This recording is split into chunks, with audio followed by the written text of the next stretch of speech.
আমরা আল্লাহ সুবহানাহু ওয়া তাআলার কাছে মুনাজাতে লিপ্ত হয়ে যাব। আল্লাহ নবী সাল্লাল্লাহু আলাইহি ওয়াসাল্লামকে প্রশ্ন করা হলো, ইয়া রাসূলুল্লাহ, ইয়া হাবিবাল্লাহ, আইয়ু দুআই আসমা, কোন দোয়াটা আল্লাহ সুবহানাহু ওয়া তাআলা সবথেকে বেশি কবুল করেন, কোন মুনাজাতটা আল্লাহ সুবহানাহু ওয়া তাআলা সবথেকে বেশি শুনেন? নবী সাল্লাল্লাহু সাহাবাটা বলে, ইয়া রাসূলুল্লাহ, আমি নামাজ পড়ছিলাম। তারপর নবীজি বলেন, তুমি ফিরে যাও, নামাজ পড়ো, তুমি নামাজ পড়োনি। তারপর সাহাবাটা বুঝতে পারলেন যে আমার নামাজ মনে হয় নামাজ হয়নি, আমার নামাজের মধ্যে কোনো খামতি আছে, কোনো ত্রুটি আছে, নইলে আল্লাহ নবী সাল্লাল্লাহু আলাইহি ওয়াসাল্লামের মতো লোক আমাকে কিভাবে বলতেন যে তুমি ফিরে যাও, নামাজ পড়ো, তুমি নামাজ পড়োনি? আমি তো নামাজ পড়লাম, নবীজি দেখলেন আমাকে। তারপর সাহাবাটা বলেন, ইয়া রাসূলুল্লাহ, ইয়া হাবিবাল্লাহ, আল্লিমনি ইয়া রাসূলুল্লাহ কাইফা তাকরাউস সালাত, হে নবী, আপনি আমাকে শিখিয়ে দিন কিভাবে নামাজ আদায় করতে হবে। আপনি আমাকে শিখিয়ে দিন কিভাবে আমি নামাজ আদায় করব, আপনি আমাকে জানিয়ে দিন। তারপরে নবীজি সাল্লাল্লাহু আলাইহি সাল্লাম তাকে পূর্ণাঙ্গভাবে নামাজ শিখিয়েছিলেন। তো এতক্ষণ ধরে মাওলানা সাহেব, আমাদের ইমাম সাহেব, নামাজের ফরজগুলো নিয়ে আলোচনা করলেন। কি কি নামাজের ফরজ? নামাজের মধ্যে 13টা ফরজ আছে। ওয়াজিব যদি ছুটে যায়, ওয়াজিব ছুটে গেলে আপনি সহজসিজদা করবেন, নামাজ হয়ে যাবে। আর যদি ফরজ ছুটে যায় তাহলে আপনার নামাজ হবেই না। আপনি যদি 100 বার সহজসিজদা করেন, নামাজ হবে না। নামাজের ফরজ কয়টা বলা হয়েছে? 13টা নামাজের ফরজ আছে। জায়গা, কাপড়, শরীর পাক, ওয়াক্ত, কেবলা, 17 ঢাক, মনে মনে নিয়ত রাখ। মনে রাখবেন, জায়গা, কাপড়, শরীর পাক, ওয়াক্ত, কেবলা, 17 ঢাক, মনে মনে নিয়ত রাখ। একটা মানুষ নামাজের সফে দাঁড়ানোর আগে তাকে এই 6টা জিনিস, 7টা জিনিস লাগবে। জায়গা, কাপড়, শরীর পাক, ওয়াক্ত, কেবলা, 17 ঢাক, মনে মনে নিয়ত রাখ। যেই জায়গাটায় দাঁড়াবে সেই জায়গাটা পবিত্র হতে হবে, কাপড়টা পবিত্র হতে হবে, 17 পর্যন্ত ঢাকতে হবে। এরকম করে 6টা নামাজের বাইরে আছে, 7টা নামাজের বাইরে আছে, আর 6টা নামাজের ভিতরে আছে, যেগুলো ফরজ, যেগুলোর মধ্যে খামতি হলে নামাজ আপনার চলবে না। তো আপনি নামাজের পাটিতে দাঁড়ালেন, এর আগে আপনাকে এই নামাজের 13টা ফরজ জানা জরুরি। আপনি এবার নামাজে দাঁড়িয়ে গেলেন, নামাজে আপনি দাঁড়িয়ে গেছেন, এখন আপনি কিভাবে দাঁড়াবেন? আপনার দাঁড়ানোটা আপনার খেয়াল খুঁতি মোতাবেক হলে হবে না। সুন্নাহ যেভাবে বলছে, নবীজির হাদিস যেভাবে বলছে, সেভাবেই আপনাকে নামাজের সফে দাঁড়াতে হবে। হাদিস কিভাবে বলছে? আল্লাহ নবী সাল্লাল্লাহু আলাইহি সাল্লামের হাদিস শোনাচ্ছি। আন আনাসিন রাদিয়াল্লাহু তাআলা আনহু قال قال النبي صلى الله عليه وسلم سووا صفوفكم فإني أراكم خلف ظهري। এই হাদিসটি সহিহ বুখারীর 718 নম্বর হাদিসে এসেছে। আল্লাহ নবী সাল্লাল্লাহু আলাইহি ওয়াসাল্লাম এখানে কি বলছেন? হে সাহাবারা, হে আমার উম্মতেরা, সাওয়ু সুফুফাকুম, তোমরা যখন নামাজে দাঁড়াবে তোমরা সোজা করে নামাজে দাঁড়াও। সাওয়ু সুফুফাকুম, নামাজের লাইনগুলোকে তোমরা সোজা করে নাও, সোজা হয়ে দাঁড়াও। কেন? ফাইন্নী আরাকুম খালফা জাহারি, কেননা আমি নবী সাল্লাল্লাহু আলাইহি সাল্লাম, আমি তোমাদেরকে আমার পিছনেও দেখতে পাই। এটা সহিহ বুখারীর 718 নম্বর হাদিসে এসেছে। তারপরে আরেকটি হাদিস এই লাইনের ব্যাপারে এসেছে। আল্লাহ নবী সাল্লাল্লাহু আলাইহি সাল্লাম বলছেন, এই হাদিসটিও হযরতে আনাস রাদিয়াল্লাহু তাআলা বর্ণনা করছেন। আন আনাসিন রাদিয়াল্লাহু তাআলা আনহু قال উকিমাতিস সালাত ফাআকবালা আলাইনা রাসূলুল্লাহ সাল্লাল্লাহু আলাইহি ওয়াসাল্লাম বিওয়াজহিহি সুম্মা قال সাওয়ু সুফুফাকুম ওয়া তারাসসু ফাইন্নী আরাকুম মিন ওয়ারাই যাহরি। এই হাদিসটি সহিহ বুখারীর 719 নম্বরে এসেছে। এখানে নবী সাল্লাল্লাহু আলাইহি ওয়াসাল্লাম দুটি বিষয় তুলে ধরেছেন। এক নম্বর, নবীজি বললেন সাওয়ু সুফুফাকুম, তোমরা নামাজের লাইন সোজা করো, ওয়া তারাসসু, এবং মিলে মিলে তোমরা দাঁড়াও। আমরা অনেক সময় নামাজে দাঁড়াই, কিন্তু আমরা এগুলোর দিকে আমরা খেয়াল রাখি না, অনেক ফাঁকা থেকে যাচ্ছে। যখন করোনা ছিল সোশ্যাল ডিস্টেন্স আমরা পালন করেছি, এখন কিন্তু করোনা নাই, এখন আমাদেরকে মিলে মিলে দাঁড়াতে হবে। নবীজির হাদিস, সহিহ হাদিস, আল্লাহ রাসূল সাল্লাল্লাহু আলাইহি ওয়াসাল্লাম বলেছেন তারাসসু, তোমরা মিলে মিলে দাঁড়াও। আর কেন মিলে মিলে দাঁড়াবে? ফাইন্নী আরাকুম মিন ওয়ারাই যাহরি, কেননা আমি নবী সাল্লাল্লাহু আলাইহি ওয়াসাল্লাম তোমাদেরকে আমার পিছনেও দেখতে পাচ্ছি। সহিহ বুখারীর 719 নম্বর হাদিস। আল্লাহ রাসূল সাল্লাল্লাহু আলাইহি ওয়াসাল্লাম এখানে দুটো বিষয় তুললেন, একটা লাইন সোজা, দুই নম্বর মিলে মিলে দাঁড়ানো। তারপরে লাইনের ব্যাপারে আমি আরো একটি হাদিস আপনাদের সামনে পেশ করব এবং তারপরে অন্য বিষয়ে যাব। এই হাদিসটি হযরতে নোমান ইবনে বাশির রাদিয়াল্লাহু তাআলা আনহু থেকে এসেছে। নোমান ইবনে বাশির রাদিয়াল্লাহু তাআলা আনহু বলছেন যে আল্লাহ নবী সাল্লাল্লাহু আলাইহি ওয়াসাল্লাম আমাদের লাইনগুলিকে, নামাজের লাইনগুলিকে সোজা করে দিতেন। ইউসাউই সুফুফানা, আল্লাহ নবী সাল্লাল্লাহু আলাইহি ওয়াসাল্লাম আমাদের নামাজের লাইনগুলি সোজা করে দিতেন। কাআন্নামা ইউসাউই বিহাল কিদাহা, যেন নবীজি সাল্লাল্লাহু আলাইহি ওয়াসাল্লাম কামানের কাঁধ সোজা করে দিচ্ছেন। আর একদিনের ঘটনা, আল্লাহ নবী সাল্লাল্লাহু আলাইহি ওয়াসাল্লাম মসজিদে গেলেন। ফারাআ রাজুলান বাইদিআন মিনাস সাফি, আল্লাহ নবী সাল্লাল্লাহু আলাইহি ওয়াসাল্লাম বলছেন যে আমি দেখলাম একটা লোক তার সিনাটা, তার এই বুকটা নামাজের লাইনের থেকে একটু এগিয়ে এসেছে, লাইনের থেকে একটু এগিয়ে এসেছে একজন সাহাবার বুকটা। তো আল্লাহ নবী সাল্লাল্লাহু আলাইহি ওয়াসাল্লাম কি বললেন, ইয়া ইবাদাল্লাহ, হে আল্লাহর বান্দা, লা তুসাউউন্না সুফুফাকুম, তোমরা তোমাদের নামাজের লাইনগুলিকে অবশ্যই অবশ্যই সোজা করে নাও। আউলা ইউখালিফান্নাল্লাহু বাইনা উজুহিকুম, অথবা আল্লাহ সুবহানাহু ওয়া তাআলা তোমাদের মাঝখানে মতভেদ সৃষ্টি করে দিবেন। তাহলে এই তিনটা হাদিস থেকে আমরা বুঝতে পারলাম যে নামাজে যখন আমরা দাঁড়াবো, নামাজের লাইনের একটা বিশাল ভূমিকা রয়েছে। আমরা খেয়াল খুশি মোতাবেক নামাজের লাইনে দাঁড়াতে পারবো না। আল্লাহ সুবহানাহু ওয়া তাআলা আমাদেরকে লাইন সোজা করে নামাজে দাঁড়ানোর তৌফিক দান করুন। এখন আমরা নামাজের লাইনে দাঁড়িয়ে গেছি, নামাজে সোজা করে লাইনে দাঁড়িয়ে গেলাম। এখন আমাদের কি কাজ? এখন আমাদের কাজ, আমাদেরকে নিয়ত বাঁধতে হবে। নিয়ত বাঁধা তো নয়, এটা তাহরিমা বাঁধা, কারণ নিয়ত বাঁধার জিনিস নয়, নিয়ত করার জিনিস। এই আমরা হাত তুলে আমাদেরকে তাহরিমা বাঁধতে হবে। এখন প্রশ্ন হলো, আমরা এই যে হাতগুলো তুলবো, কত দূর পর্যন্ত তুলবো এবং কিভাবে তুলবো? এই যখন মানুষ নিয়ত বাঁধার সময় হাত তুলে, তখন কিন্তু আমরা অনেক কোয়ালিটি দেখতে পাই। কেউ এভাবে কান ধরছে, আল্লাহ কিন্তু আপনাকে কান ধরতে বলে না। আপনি মসজিদে এসেছেন নামাজ পড়ার জন্য, আপনি কান ধরবেন, আল্লাহ এটা চায় না। কেউ এভাবে কান ধরে, কেউ আবার এই হাতগুলো গোল করে দিয়ে এভাবে দেয়, আর কারো আবার এভাবে এই দুটো আঙ্গুল এখানে ঢুকিয়ে দিয়ে আঙ্গুলগুলো এভাবে তুলে দেয়। তো বিভিন্ন রকমের কোয়ালিটি আছে যখন নামাজে আমরা নিয়ত করি। এখন কিভাবে করব, সহি তরিকা কোনটা? আমাদেরকে হাদিস মোতাবেক আমাদের নামাজটা যেন হয়। আল্লাহ নবী সাল্লাল্লাহু আলাইহি সাল্লাম বলছেন, সাল্লু কামা রাআইতুমুনি উসাল্লি, তোমরা সেভাবেই নামাজ পড়ো যেভাবে আমাকে তোমরা নামাজ পড়তে দেখেছো। আল্লাহ নবী সাল্লাল্লাহু আলাইহি সাল্লাম কিভাবে নামাজ পড়েছিলেন, আল্লাহ নবী সাল্লাল্লাহু আলাইহি সাল্লামের হাদিস এখনো পর্যন্ত আমাদের মাঝে বিদ্যমান রয়েছে। আন আব্দুল জব্বার ইবনে ওয়াইল আন আবিহি, হযরত আব্দুল জব্বার ইবনে ওয়াইল তার বাবার কাছ থেকে হাদিস বয়ান করছেন।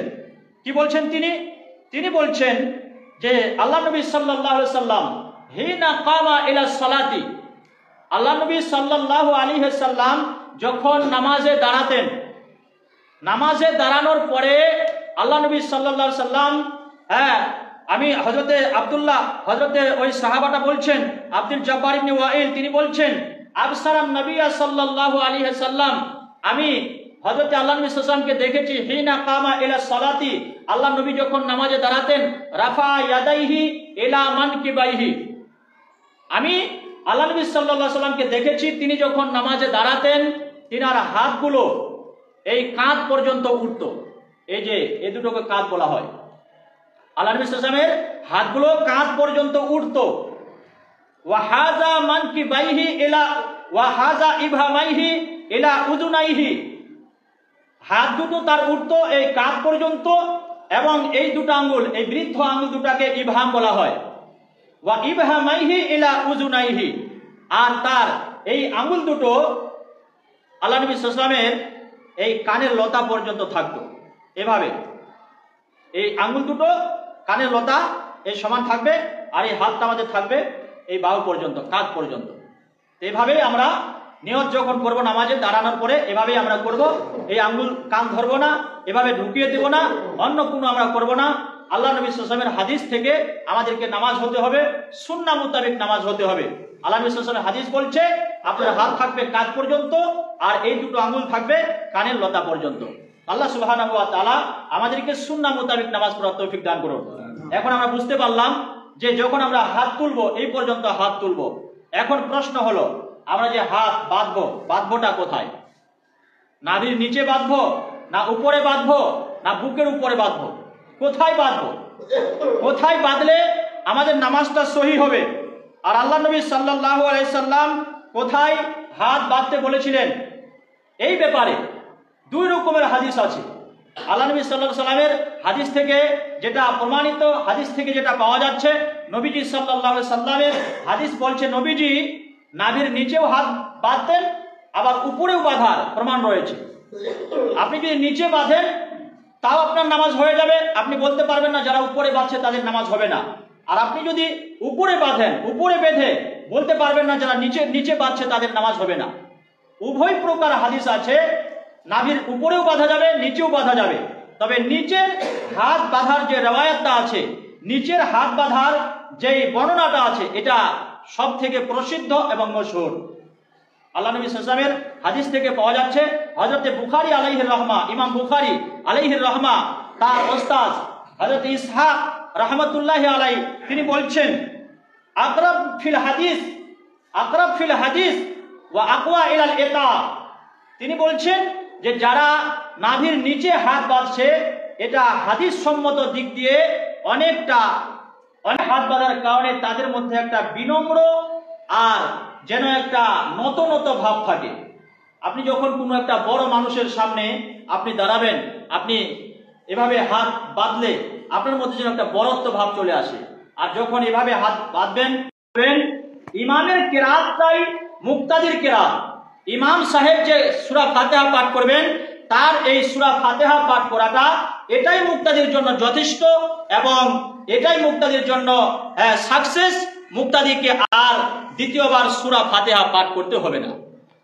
এখন আমরা যখন জামাতের বাইরে, আমরা যখন একা একাই নামাজ পড়ব, তখন আমাদেরকে তো পড়তেই হবে, সূরা ফাতিহা পাঠ করতে হবে, এবং সূরা ফাতিহার সাথে আমাদেরকে আরো একটা সূরা আমাদেরকে মিলাতে হবে। তবে একটা জিনিস খেয়াল রাখবেন, যখন আপনারা একাই একাই নামাজ পাঠ করবেন, একাই একাই যখন নামাজ পড়বেন, সূরা ফাতিহা পাঠ করার পরে এই যে আপনি একটা সূরা পাঠ করবেন, এখানে যেন আপনার খেয়াল থাকে যে প্রথম রাকাতে যে সূরাটা পাঠ করবেন, ওই সূরাটা যেন একটু আকারে বড় হয়, আয়াতের সংখ্যার দিক দিয়ে বা শব্দের সংখ্যার দিক দিয়ে যেন প্রথম সূরাটা বড় হয়, এবং কোরআনের আগের দিকে যেন হয়। এমনটা যেন না হয় যে আমি আগে পড়লাম সূরা নাসার, সূরা ইজাজা, আর তারপরে পড়লাম কুলিয়া আইয়ুহাল কাফিরুন, তাহলে কিন্তু উল্টো পাল্টো হয়ে গেল। প্রথম রাকাতে আপনি যে সূরাটা পড়বেন সূরাটা একটু বড় হবে, আর দ্বিতীয় রাকাতে যেটা পড়বেন সূরাটা একটু ছোট হবে, এবং প্রথম রাকাতে যে সূরাটা পড়বেন সেটা কোরআনের আগে হবে, আর দ্বিতীয় রাকাতে যেটা পড়বেন সেটা কোরআনের পরে হবে। তাহলে আমরা কেরাতের ব্যাপারে বুঝতে পারলাম, যখন আমরা জামাতে নামাজ আদায় করব, যখন আমরা জামাতে সালাত আদায় করব, ইমাম সাহেব যখন সূরা ফাতিহা পাঠ করবেন, ইমামের পিছনে মুক্তাদিকে সূরা ফাতিহা পাঠ করতে হবে না। মুক্তাদিকে সূরা ফাতিহা পাঠ করার কোনো দরকার নাই। মান কানা লাহু ইমামুন ফাকিরাতুহু লাহু কিরাতুন। ইমাম সাহেব যখন নামাজ পড়ান এবং তখন তিনি যে কেরাতটা পড়েন, এই কেরাতটাই মুক্তাদির জন্য যথেষ্ট। আল্লাহ সুবহানাহু ওয়া তাআলা আমাদেরকে আমল করার তৌফিক দান করুন। তাহলে কেরাত আমাদের হয়ে গেল, কেরাত হয়ে গেল। এবার কেরাতের পরে আমাদের কি করণীয়? কেরাত হয়ে যাওয়ার পর আমরা কি করব? কেরাত যখন হয়ে গেল, কেরাত করার পরে আরো একটা সূরা মিলানো হলো, ইমাম সাহেব সূরা মিলিয়ে নিলেন, তারপরে আমাদেরকে চলে যেতে হবে রুকুতে। রুকুতে গিয়ে আমাদেরকে 3 তাসবিহ, কমপক্ষে 3 বার তাসবিহটা পাঠ করতে হবে। অনেক মানুষ কিন্তু আমরা ঝাপাঝপ মারি, অনেক দ্রুত 5G গতিতে আমরা নামাজ পড়ি। এই 5G গতিতে নামাজ পড়া যাবে না। আল্লাহ সুবহানাহু ওয়া তাআলা পবিত্র কোরআনের সূরা মুমিনুনের 2 নম্বর আয়াতে আল্লাহ পাক বলছেন, কাদ আফলাহাল মুমিনুন, মুমিনেরা কামিয়াব, মুমিনেরা সাকসেস। মুমিন কারা? আল্লাযীনা হুম ফি সালাতিহিম খাশিউন। মুমিন তো তারাই, ওরা যখন নামাজ আদায় করে, ওরা যখন সালাত আদায় করে, তখন তারা খুশু খুজুর সাথে মনোযোগ সহকারে ধীরস্থির ভাবে ওরা নামাজ আদায় করে।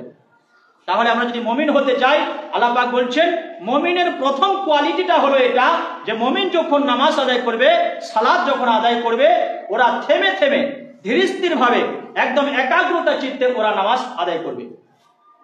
আমাদেরকে খুব দ্রুত নামাজ আদায় করা যাবে না। রুকু থেকে আমরা যখন উঠবো, উঠার পরে অনেক মানুষ দেখবেন, অনেক মানুষের বেলায় খেয়াল রাখবেন, অনেক মানুষ সোজা হয়ে দাঁড়াচ্ছে না। অনেকে সোজা হয়ে দাঁড়াচ্ছে না, না দাঁড়িয়ে আবার ঝপ করে সাজদায় চলে যাচ্ছে। আপনি যখন সামি আল্লাহু লিমান হামিদা বলে দাঁড়াচ্ছেন, দাঁড়িয়ে গিয়ে সোজা হয়ে স্থির হয়ে গিয়ে আপনাকে এখানে দাঁড়িয়ে বলতে হবে রব্বানা লাকাল হামদ, এতটুকু সবাইকে বলতে হবে। এরপরেও বলার আছে রব্বানা লাকাল হামদ হামদান কাসীরান তাইয়িবান মুবারাকান ফিহি।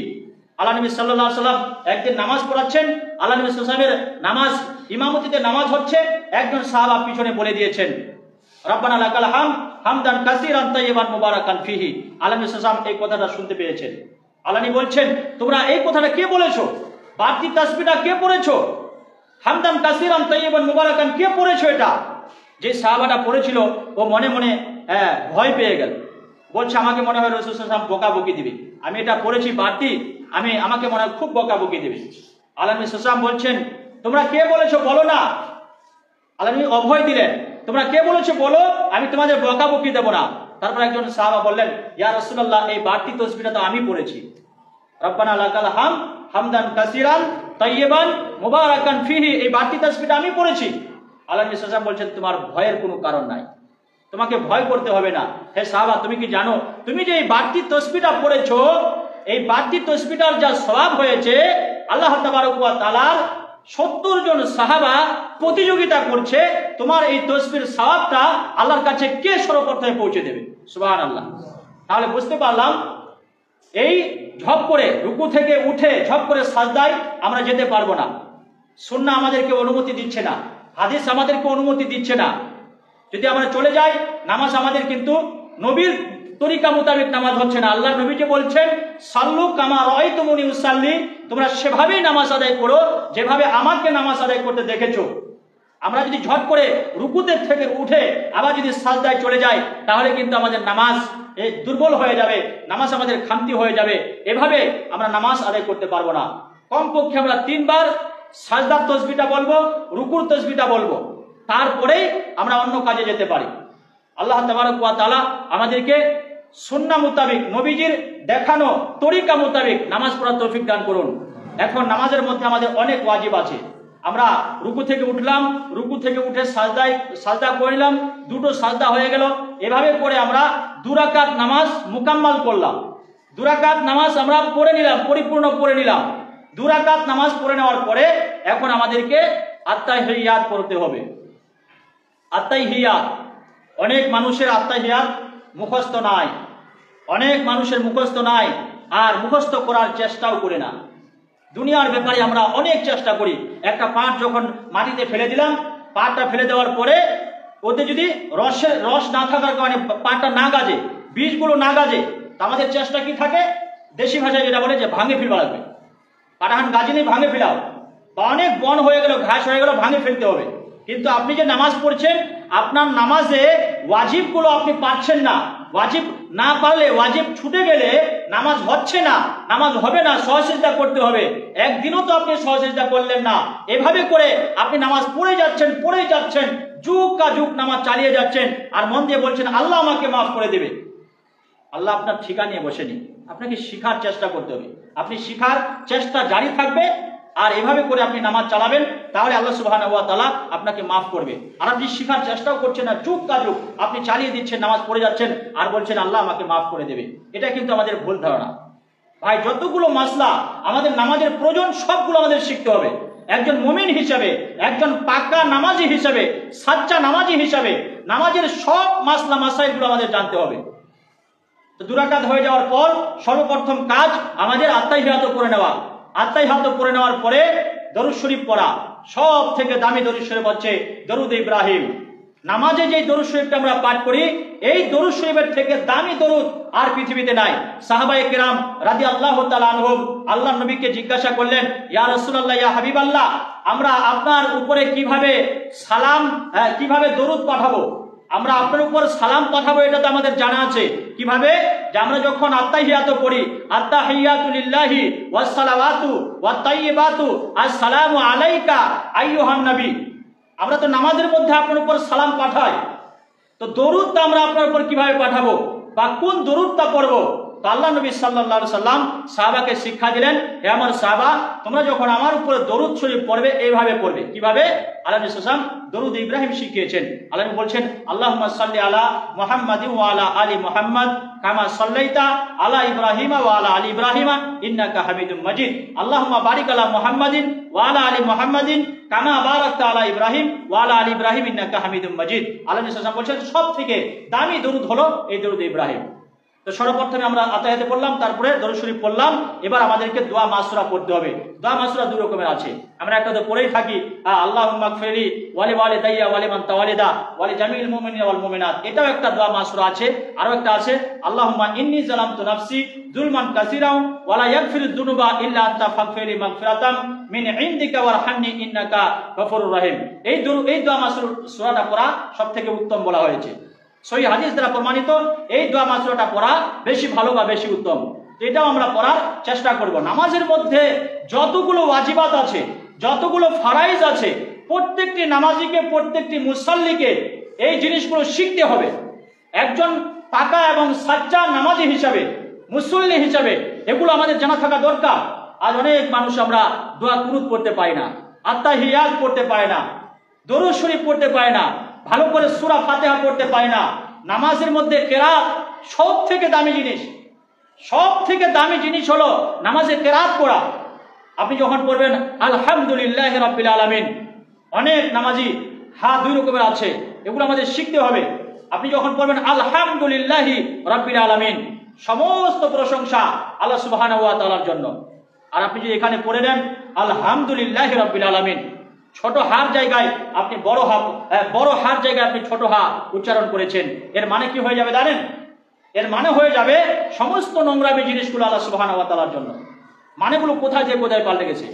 এই জন্য কোথায় কোন জিনিসটা আছে, একজন নামাজি হিসাবে যেগুলো প্রয়োজনীয় সূরা, কমপক্ষে 4টা 5টা 10টা সূরা একদম সহিভাবে প্রত্যেকটি নামাজিকে জেনে থাকা দরকার। এবং নামাজে কি কি জিনিসে নামাজ ফাসিদ হয়ে যাচ্ছে এগুলো জানা থাকা দরকার।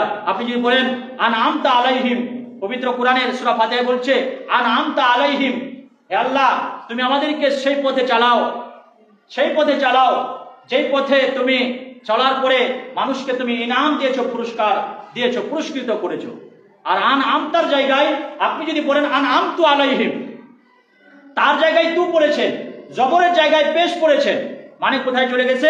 মানে হয়ে গেছে হে আল্লাহ তুমি আমাকে ওই সমস্ত মানুষদের পথে আমাকে পরিচালিত করো যেই পথে মানুষদেরকে চলার পরে আমি তাদেরকে ইনাম দিয়েছি, পুরস্কার দিয়েছি।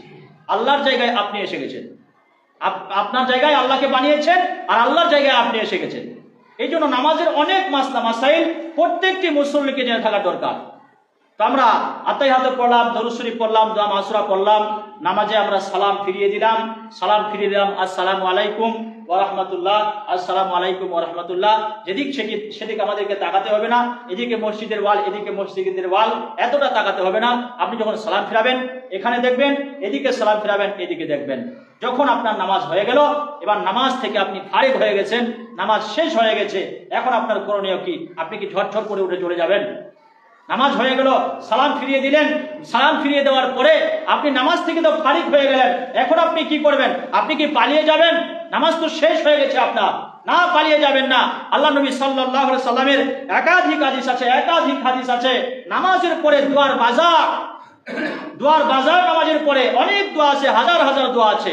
আল্লাহ নবী সাল্লাল্লাহু আলাইহি সাল্লামের যে কয়েকটা দোয়ায়ে মাসনুনা, যে দোয়াগুলো নবীজি সাল্লাল্লাহু আলাইহি সাল্লাম প্রতিনিয়ত নামাজ শেষ করে পাঠ করতেন, সেগুলো আমি আপনাদের সামনে উপস্থাপন করছি। আল্লাহ নবী সাল্লাল্লাহু আলাইহি ওয়াসাল্লামের যে তরিকাটা ছিল, সালাম ফিরিয়ে দেওয়ার পরে সর্বপ্রথমে নবীজি সাল্লাল্লাহু আলাইহি ওয়াসাল্লাম মুখ থেকে যেটা উচ্চারণ করতেন সেটা হচ্ছে আল্লাহু আকবার। সর্বপ্রথমে আল্লাহ নবী সাল্লাল্লাহু আলাইহি ওয়াসাল্লাম নামাজ শেষ করার পরে বলতেন আল্লাহু আকবার। আমরা এটা চালু করবো ইনশাআল্লাহ। নামাজ সালাম ফিরিয়ে দেওয়ার পরে সর্বপ্রথমে আমরা বলবো আল্লাহু আকবার। আল্লাহু আকবার পড়ার পরে নবীজি সাল্লাল্লাহু আলাইহি ওয়াসাল্লাম 3 বার বলতেন আস্তাগফিরুল্লাহ। সাহাবায়ে কেরাম আল্লাহ নবীকে বললেন আমরা কিভাবে আস্তাগফার পাঠ করব? আস্তাগফিরুল্লাহিল্লাযী রাব্বি মিন কুল্লি যামবি ওয়া আতুবু আলাই। আস্তাগফারের তো অনেক নিয়ম আছে, আমরা কিভাবে আস্তাগফার পাঠ করব? আল্লাহ নবী সাল্লাল্লাহু আলাইহি ওয়াসাল্লাম বলছেন তাকুলু আস্তাগফিরুল্লাহ আস্তাগফিরুল্লাহ আস্তাগফিরুল্লাহ। হে সাহাবারা তোমরা বলবে আস্তাগফিরুল্লাহ আস্তাগফিরুল্লাহ আস্তাগফিরুল্লাহ, এভাবে 3 বার। সালাম ফিরিয়ে একবার বলবো আল্লাহু আকবার, 3 বার আস্তাগফিরুল্লাহ আস্তাগফিরুল্লাহ আস্তাগফিরুল্লাহ। তারপরে নবীজি সাল্লাল্লাহু আলাইহি ওয়াসাল্লাম আরো অনেক মাসনুন দোয়া পড়তেন। হাদিসে এসেছে আল্লাহুম্মা আনতাস সালাম ওয়া মিনকাস সালাম হাইয়িনা রব্বানা আতিস সালাম ওয়া ইয়াদখিলনা দারাস সালাম রব্বানা তাবারাকতা ইয়া যাল জালালি ওয়াল ইকরাম, এটাও এসেছে। তারপরে নবীজি সাল্লাল্লাহু আলাইহি ওয়াসাল্লাম আরো একটি দোয়া প্রতিনিয়ত পড়তেন, লা ইলাহা ইল্লাল্লাহু ওয়াহদাহু লা শারীকা লাহু লাহুল মুলকু ওয়া লাহুল হামদু ওয়া হুয়া আলা কুল্লি শাইইন কাদির আল্লাহুম্মা লা মানিয়া লিমা আতাইতা ওয়া লা মুতিয়া লিমা মানাতা লা ইয়ানফাউ যাল জাদ্দি মিনকাল জাদ। এই হাদিসটি সহিহ বুখারীর 6330 নম্বরে এসেছে। আল্লাহ নবী সাল্লাল্লাহু আলাইহি ওয়াসাল্লাম বলছেন আল্লাহুম্মা লা মানিয়া লিমা আতাইতা, হে আল্লাহ তুমি যেটা আমাদেরকে দাও পৃথিবীর কেউ সেটা প্রতিহত করতে পারে না। এই যে বৃষ্টি হচ্ছে, আজকে পানি হলো, কে আছে দুনিয়ায় যে বন্ধ করে দেবে? আর কয়েকদিন আগে এত প্রখর রোদ, পিঠ পুড়ে যাচ্ছে, 42-46 ডিগ্রি তাপমাত্রা। আল্লাহ পাক বলছেন লা মানিয়া লিমা আতাইতা, আপনি যেটা দিচ্ছেন দুনিয়ার সবাই মিলে সেটা কেউ প্রতিহত করতে পারবে না, আর আপনি যেটা দেন না দুনিয়ার সবাই মিলে সেটা কেউ দিতে পারে না। আল্লাহুম্মা লা মানিয়া লিমা আতাইতা ওয়া লা মুতিয়া লিমা মানাতা লা ইয়ানফাউ যাল জাদ্দি মিনকাল জাদ। হে আল্লাহ তোমার কাছে টাকা পয়সা ধনরাশির প্রাচুর্য এগুলোর কোনো মূল্য নাই, তোমার কাছে তো একটাই মূল্য, সেটা হচ্ছে মানুষের নেক আমল। এই হাদিসটি সহিহ বুখারীর 6330 নম্বরের হাদিস। নবী সাল্লাল্লাহু আলাইহি ওয়াসাল্লাম এই দোয়াটা প্রতিনিয়ত সালাতের শেষে নামাজের শেষে পাঠ করতেন। আরো একটি হাদিস এসেছে, আল্লাহ নবী সাল্লাল্লাহু আলাইহি ওয়াসাল্লাম বলছেন মান সাব্বাহা ফি দুবুরা কুল্লি সালাতিন সালাসাও ওয়া সালাসিনা ওয়া হামিদাল্লাহ সালাসাও ওয়া সালাসিনা ওয়া কাব্বারাল্লাহ সালাসাও ওয়া সালাসিনা ফাতিলকা তিসআতু ওয়া তিসুন। আল্লাহ নবী সাল্লাল্লাহু আলাইহি ওয়াসাল্লাম বলছেন যেই ব্যক্তি নামাজের পরে প্রতি ফরজ নামাজের পরে ফি দুবুরা কুল্লি সালাত, প্রত্যেক ফরজ নামাজের পরে যেই ব্যক্তি সুবহানাল্লাহ 33 বার পাঠ করবে, আলহামদুলিল্লাহ 33 বার পাঠ করবে এবং আল্লাহু আকবার 33 বার পাঠ করবে, ফাতিলকা তিসআতু ওয়া তিসউন, এই হলো টোটাল 99 বার।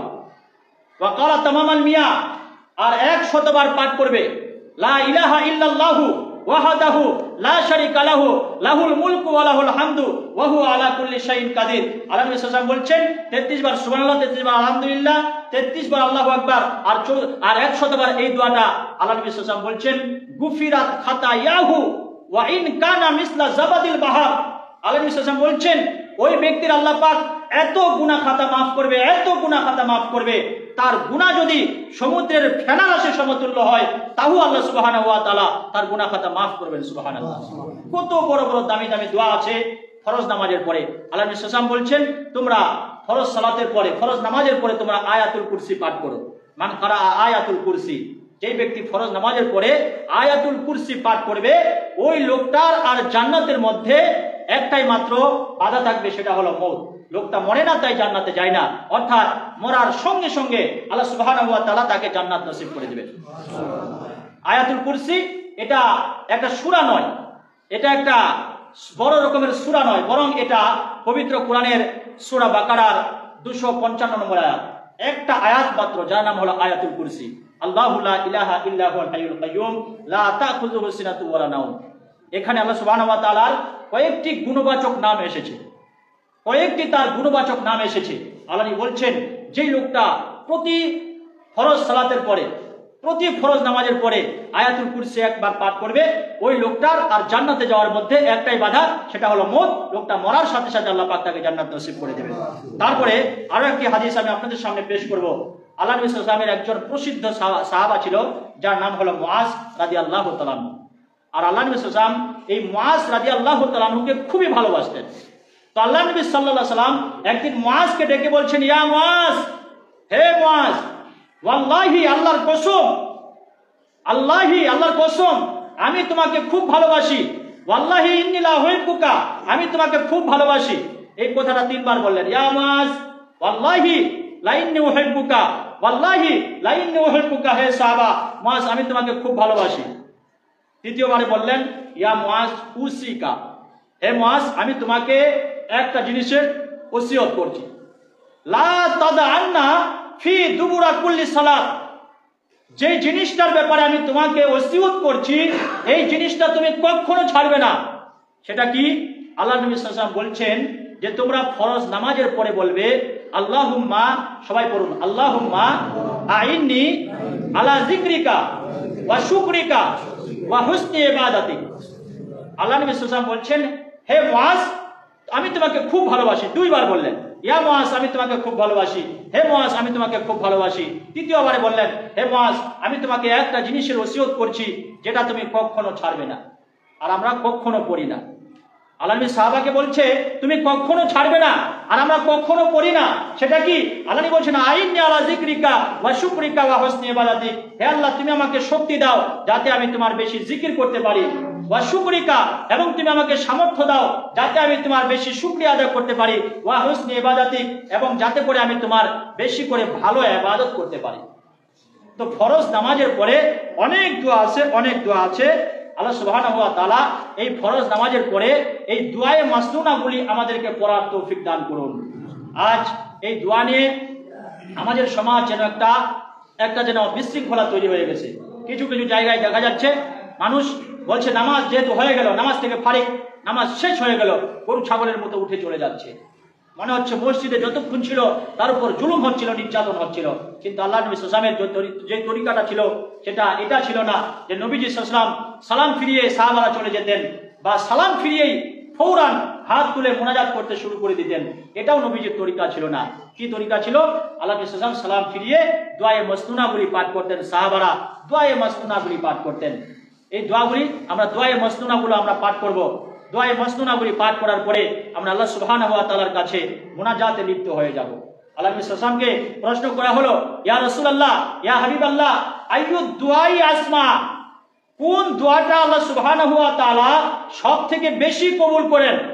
কোন মুনাজাতটা আল্লাহ সুবহানাহু ওয়া তাআলা সবথেকে বেশি শুনেন? আইয়ু দুআই আসমা। আল্লাহ নবী সাল্লাল্লাহু আলাইহি ওয়াসাল্লাম বললেন, জাওফাল লাইলিল আখির ওয়া দুবুরা কুল্লি সালাওয়াতিল মাকতুবাত। এই হাদিসটি মুসলিম শরীফের 3499, তিরমিজি শরীফের 3499 হাদিসে এসেছে। আল্লাহ নবী সাল্লাল্লাহু আলাইহি ওয়াসাল্লাম বলছেন, জাওফাল লাইলিল আখির, রাতের শেষ অংশে মানুষ যে আল্লাহ তাবারক ওয়া তাআলার কাছে দোয়া করে, এই দোয়াটা আল্লাহ সুবহানাহু ওয়া তাআলা সঙ্গে সঙ্গে কবুল করে নেন। ওয়া দুবুরা কুল্লি সালাওয়াতিল মাকতুবাত, এবং নামাজের পরে বান্দা যেই দোয়াটা আল্লাহ পাকের কাছে করে, এটাও সঙ্গে সঙ্গে আল্লাহ পাক কবুল করে নেন। দুইটা সময়ের কথা বলা হলো, জাওফাল লাইলিল আখির, রাতের শেষ অংশ, আর ফরজ নামাজের পর। তাহলে ফরজ নামাজের পরে বান্দা যে দোয়া করে হাত তুলে, আল্লাহ সুবহানাহু ওয়া তাআলা সঙ্গে সঙ্গে এটা কবুল করে নেন। আমরা এই দুআয়ে মাসনুনাগুলি পাঠ করব। দুআয়ে মাসনুনা পাঠ করার পরে আমাদের কাজ হলো আমরা আল্লাহ পাকের কাছে দোয়া করব। আর এই দোয়াটা যখন করব, এই দোয়াটা যখন আমরা করব, হাত তুলে করব। আল্লাহ নবী সাল্লাল্লাহু আলাইহি ওয়াসাল্লাম বলছেন, ইন্নাল্লাহা হাইয়ুন কারীম, আল্লাহ পাক খুবই দয়াশীল এবং লজ্জাশীল। আইয়াস্তাহি আই ইয়ারুদ্দা হুমা সিফরান খাইবাতাইন। আল্লাহ পাক তোমরা যখন হাত তুলে আল্লাহ পাকের কাছে দোয়া করো, আল্লাহ তোমাদের হাতকে খালি হাতে ফিরিয়ে দিতে অনেক লজ্জা বোধ করেন।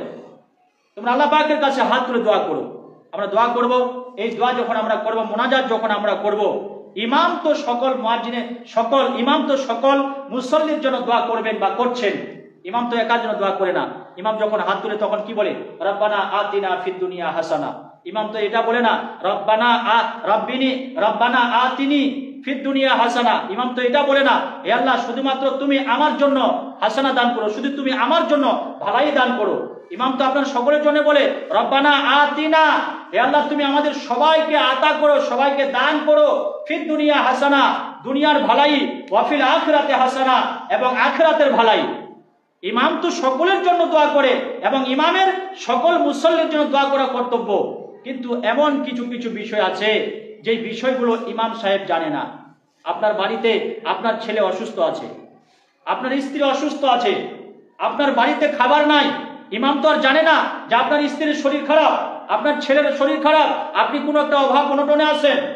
আপনি কি করবেন? ইমাম সাহেব যখন দোয়া করবেন, দোয়াটা হচ্ছে মুস্তাহাব।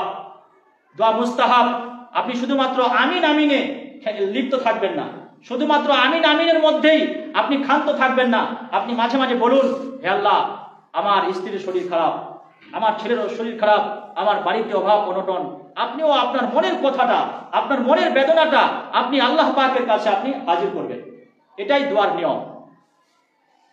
সব বিষয়গুলো আপনি আল্লাহ সুবহানাহু ওয়া তাআলার কাছে বলুন, সব বিষয়গুলো আল্লাহ পাকের কাছে তুলে ধরুন।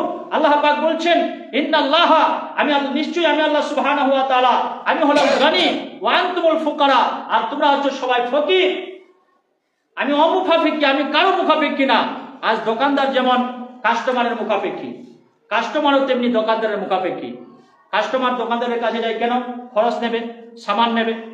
আর এই কাস্টমারের মুখাপেক্ষী দোকানদার, দোকানদার টাকা নেবে, তারপরে খরচ দেবে।